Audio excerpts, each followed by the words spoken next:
All right, let's get you ready for Professor Pasquinelli's BIM 100 final. We're going to do a power review zeroing in on everything you need to know about gene regulation from lectures 6 through 9. Let's do this. Okay, so let's start with this huge kind of mind-bending question. Every single cell in your body, a brain cell, a heart cell, a skin cell, has the exact same DNA. So how on earth can they be so wildly different from each other? And the answer, the thing this whole review is about, is gene regulation. It's this incredible, sophisticated process of turning the right genes on and the right genes off in specific cells at just the right time. It's the master control system that builds a complex organism from one single instruction book. So how does this whole thing actually work? Well, let's start by looking at what I like to call the control panel for every single gene. Every gene has something called a promoter. Now, don't just think of it as a simple on switch. It's more like a landing strip on the DNA. It's a specific sequence that basically yells out to the cell, hey, over here, a gene starts right here, get ready to read it. But you know, a landing strip is pretty useless without planes, and a control panel doesn't do much without someone to operate it. That's where transcription factors come in. These are the proteins that physically grab onto the promoter. They are the hands that actually flip the switches, deciding if a gene gets read and just how loud its message is going to be. And these transcription factors, they basically come in two main flavors. You've got your activators, which are like flooring the gas pedal. They bind to the DNA and help bring in all the machinery needed to crank up gene expression. And then you have the repressors. They're the brakes. They bind to the DNA and either get in the way or pack the DNA up so tightly that it just can't be read. Now for a really cool specialized group of these guys, the nuclear hormone receptors. Think of them as sleeper agents. They just hang around waiting for a very specific chemical signal, like a hormone, to show up before they'll do anything at all. And they've got two main ways of operating, as this slide lays out perfectly.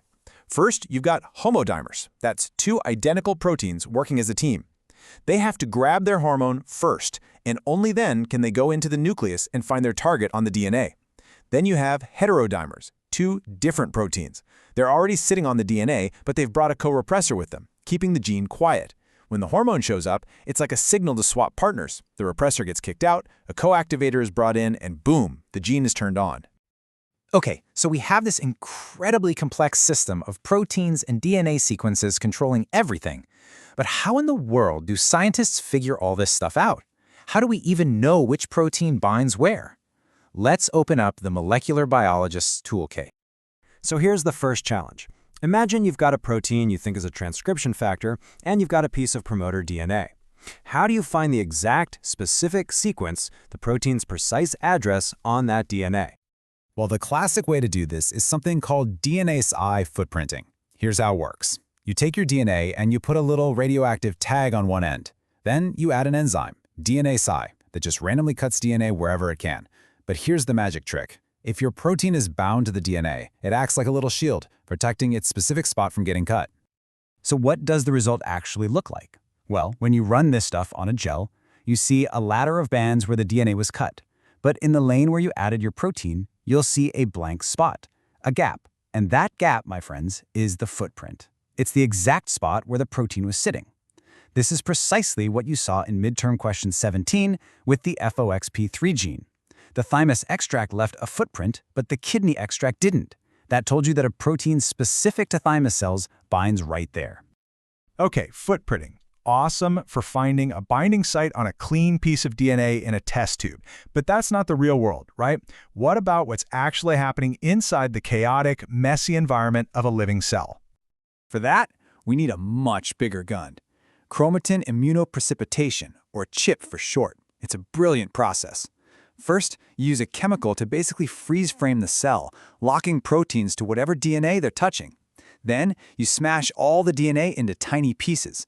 Next, and this is the cool part, you use an antibody, which is like a tiny, super-specific magnet, to fish out only your protein of interest. Finally, you unstick the DNA from the protein and read its sequence. What you get is a map of every single place in the entire genome where your protein was hanging out. All right, so we've spent all this time talking about turning genes on. But believe it or not, that's only half the battle. Gene expression can be controlled long after the RNA copy is actually made.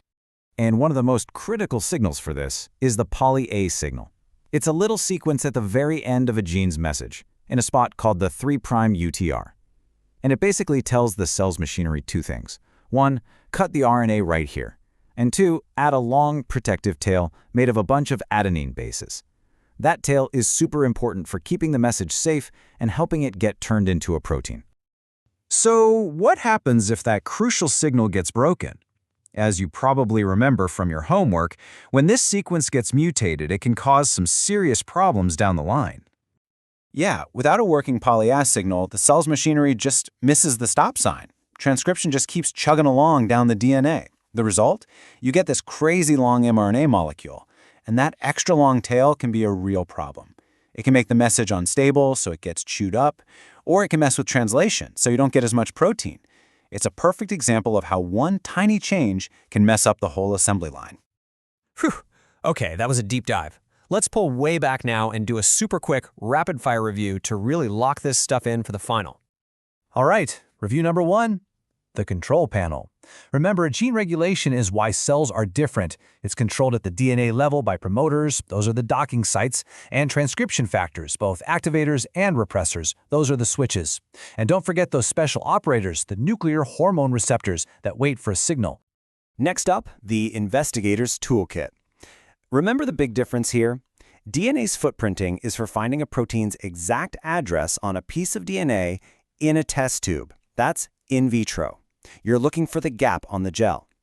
CHIP is for finding everywhere a protein is bound inside a living cell. That's in vivo. And finally, don't forget post-transcriptional control. The process isn't over when the RNA is made. That poly-A signal in the 3' UTR is absolutely critical for making a stable messenger RNA. If you mutate it, you get a longer, wonky message and ultimately less protein. You know, as you're studying all this, it's easy to get lost in the details. But remember this great quote from Francis Crick. Molecular biology isn't just a textbook of facts. It's a field totally driven by curiosity. Every one of these things we've talked about was discovered because some scientists just had to ask, wait, how does that work? So I'll leave you with this final thought as you head into the exam. You now know the tools. If you could pick any gene in the world that we know nothing about, how would you start to figure out how it's regulated? Which techniques would you use? Thinking like a scientist is your best study guide. Good luck on your exam.